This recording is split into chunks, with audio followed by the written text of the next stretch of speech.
battement, une palpitation rapide et sonore, pulsation dedans, et aussi dehors un écho, un cœur, des gouttes quelque part, odeur humide, feu, dur dessous, dessus chaud, doux, pierre, couverture. Ces mots-là aussi viennent de nulle part, repartent nulle part sans autre mot. Entre le dur et le chaud, un fourmillement impalpable, rien de solide entre le dessus et le dessous, rumeur lointaine. Paix. Les sensations diminuent, s'effacent dans une vaste brume grise où se diffuse une lumière sans source. Paix. Le battement dans sa gorge, dans sa poitrine, son cœur. Moi. Les gouttes tombent quelque part dans de l'eau, un pointillé régulier plus rapide, craquement, odeur d'humidité et de bois brûlé. Elle voudrait ouvrir les yeux, mais ses paupières sont très lourdes. Un effort surhumain, une fente de lumière mouvante, du noir. Pas un noir uniforme, plus noir, moins brillant, sombre. Des reliefs, de la pierre, des flammes de torches, une rumeur de voix basse. Une vague de savoir, de mots, déferle avec ses sensations. Elle est dans une caverne, sous terre.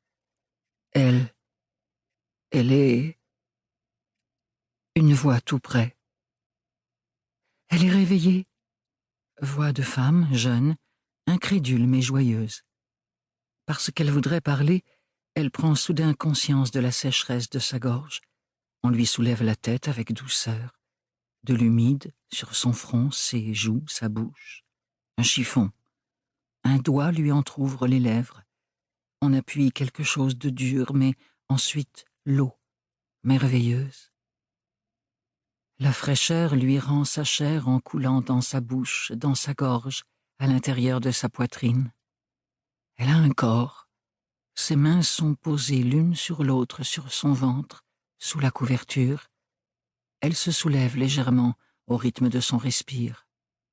Son ventre, creux, très creux. Une faible lueur alarmée qui s'éteint aussitôt. Lointaine perplexité. Pourquoi son ventre ne devrait-il pas être creux? La question s'efface à son tour. Une main se pose sur son front, large, chaude. Elle est réveillée, répète une autre voix d'homme cette fois, étouffée, lasse, une confirmation incrédule aussi. Elle a encore soif, très soif. Elle veut boire de toute sa volonté, et sa volonté monte à ses lèvres pour devenir un mot, un souffle éraillé. Soif. Sa voix? On lui soulève encore la tête, on la fait boire, on écarte l'eau alors qu'elle voudrait boire encore. Pas trop à la fois, dit la voix d'homme.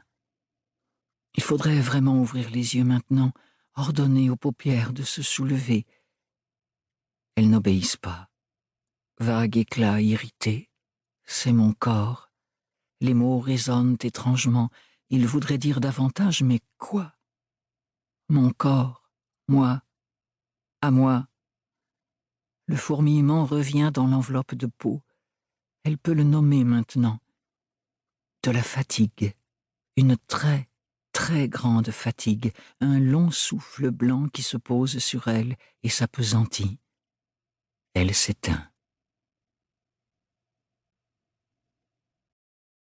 Pour continuer à écouter ce livre audio gratuitement, cliquez sur le lien dans la description et vous pourrez l'écouter en entier sans frais grâce à l'essai de 30 jours d'Audible.